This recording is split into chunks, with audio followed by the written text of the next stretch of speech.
All right.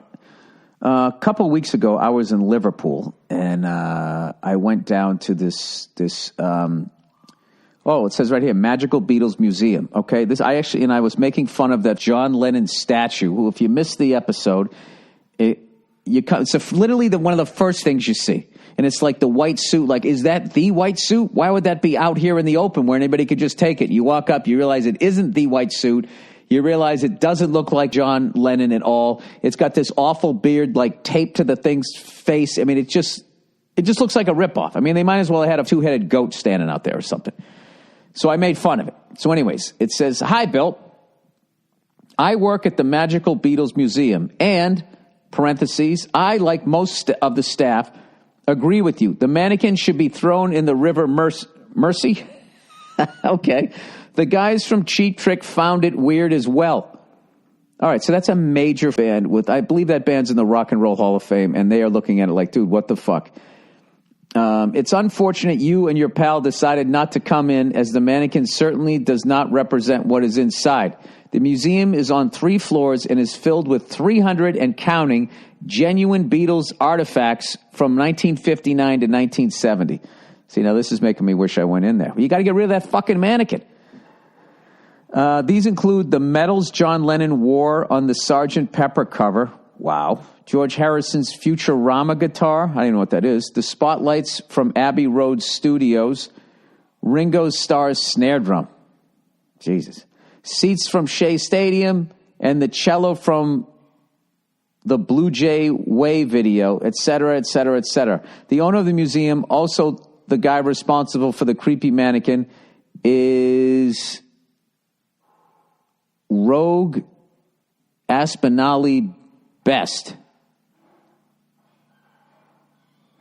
I couldn't tell if that was an affliction or a name. It's a name. Okay, he is the son of Neil Aspinalli, Beatles roadie and head of Apple Records. He's also brother of Pete Best, original Beatles drummer, and is a great guy. Next time you're in Liverpool, come in and we'll give you and your pals / family a free tour. All the best, Bill. Fuck that, dude. I'm going to pay.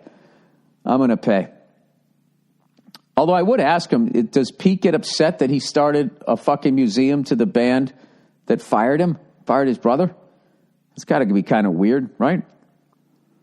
I don't know. I'm sure Pete Best is over it at this point, right? Is there any other, that's another thing too, on Twitter. I'm an old man. I'm still on Twitter, right? I'm still on the Twitter. They had this hashtag going around that said, not popular opinions. And people would say, like, I don't know, pick somebody. Like, I don't think Adele has a good voice. Stupid shit. Like, nobody said that, by the way. I'm just happy I know how to say her name. I was calling her Adelaide for a long fucking time. But somebody wrote, the Beatles are overrated. That's another one. That's a big one when millennials want to appear edgy. They go, they're overrated. Oh, are they? Oh, okay. Okay, well, maybe if you read up on the history at some fucking point. Jeez, I got a phone call. Hang on a second. All right, here's the thing about that. I understand if the Beatles, you're young and the Beatles music doesn't move you. Because, it's music from literally 50 fucking years ago at this point. That's the end of their career, too. And the other stuff is coming up on 60 years, okay? So, in defense of you guys, I understand that.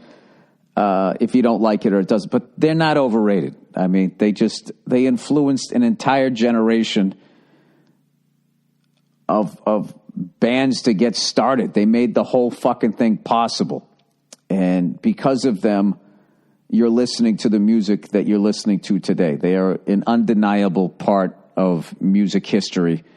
But I would never, be this old guy going like, if you told me that music sucks, I'm not going to argue that. That's just like, if I fucking grew up now, I would like some of their songs. Even I remember in the 80s, like liking them, and my teacher being like, going like, dude, you don't get it. You don't get how fucking huge it was. When a Beatles album came out, it's like the fucking world stopped for younger people then. And you bought it, and people, oh, dude, I got the new Beatles album. Everybody came over and fucking listened to it. I wasn't even part of that. So But as far as like Verzi hates the Beatles. And he's just like, Yellow Submarine, Bill? Yellow Sub. It's like, dude, everybody's got a bad fucking joke in their act. Come on.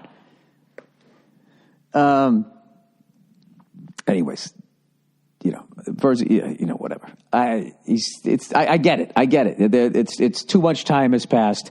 I've heard younger comics talk about some big comics that way and not get like what the big deal is. But what happens is the further, like, look at Beethoven. Can you fucking imagine when that shit first came out?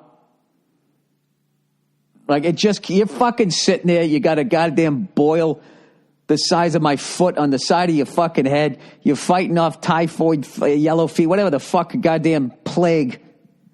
And all of a sudden, this guy just shows up with 100 of his friends, like, yada-da-da, ba-da-da-da. You're like, dude, what the fuck? And now you're just sitting there eating a Subway sandwich in an elevator, and in the background, it's going, ba-da-da-da, ba-da-da-da. It just doesn't have the same fucking impact.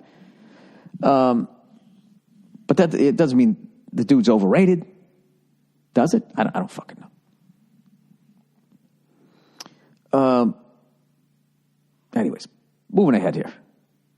Or if you look at what is the Soul, if you watch Soul Train, if you watch some of the people dancing from way fucking back then, there's a lot of them that are, compared to today's standards, I'm not talking about the legendary dances, just people on the dance floor. When I watch, because Nia loves that show, and I'll be just watching, I just laugh going like, there's a lot of people on this show that are dancing at a level that awful white people dance at today. Like, the bar just keeps getting raised off of the work. So if you go back, the hardest thing to do when you go back in history is to block out what has happened since then and try to put it into historical perspective, which is practically impossible.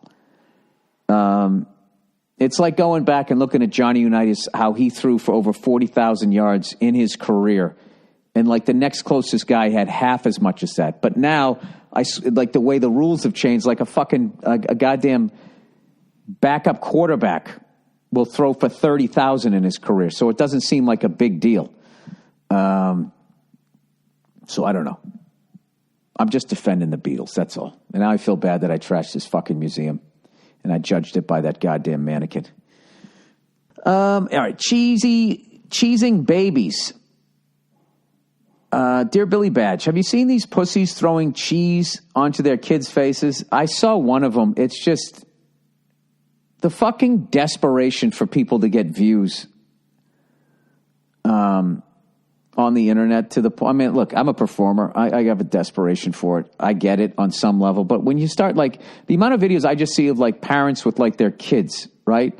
And they're starting to fall and they don't do anything and they just film it so they can laugh and they just, like, let their kid get hurt is, the real ones, like, you can tell it wasn't set up is because right as the kid starts to fall, like, you see the fucking phone flies out of frame and you actually miss the kid falling down. You can tell the parent lunged and tried to save the person. But, yeah, I don't get it. Anyways, it's like, the person said, how much do you hate yourself that you'd throw cheese on a baby's face? Just imagine what type of memory is sublimely stored where a baby sees a camera and then something hit their face. I'd arrest all these asshole parents and throw fire hose water at their faces. Yeah, I mean, I don't know if it does, like, psychological damage to the baby if you can even fucking remember it. Like, someday it's going to be in Philly and they're like, hey, you want to get a cheesesteak? It's like, hey, cheese! And it fucking it starts slamming the sandwich into its face. I don't know that it does that. There is just a thing where when you become a parent, just how, like, defenseless and helpless your kid is. Look, I'm not advocating being a helicopter parent. I'm not saying that.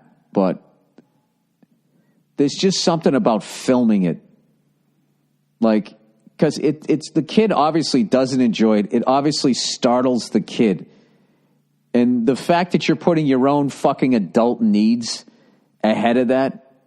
I mean, all of that whole category is giving your kid a stupid fucking name like coat hanger or some dumb Hollywood celebrity fucking name, or putting your fucking political agenda, like your kid is going to live your political agenda. I'm raising my kid gender neutral, and then all of a sudden your son has to wear a fucking dress just so you can show off how fucking progressive you are, rather than asking the kid if he just wants a football instead. You know what I mean? Like, you're going to make that decision. I think all of that stuff is, I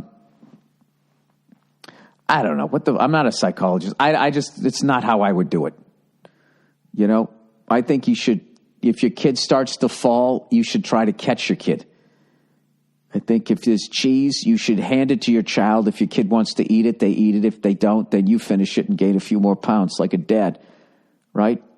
I don't know. And I also just like, if your kid fucks up and then you put it on the internet, it's just like it exists forever. And kids are already mean. You're literally giving like ammunition. Like, somebody showed me this video, this woman, her kid was being a class clown and dancing at school, and she gave him the option. She says, I'm either going to give you the belt or you can dance. So the kid is crying because he's scared, and he's sitting there doing this half-assed like dancing while he's crying, and everybody thinks it's funny. It's like, this fucking kid has to go to school. Not to mention, you shouldn't hit a kid with a belt. There's like so many fucking things that are wrong with it. I don't know. So yeah, I don't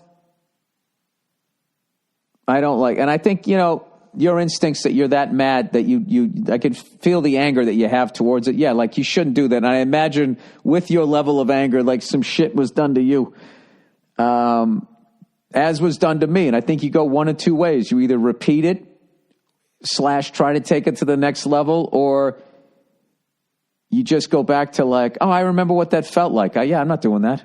Why would I do that? But, you know, there's a lot of morons that, you know, you don't have to be smart to know how to fuck. That's the thing.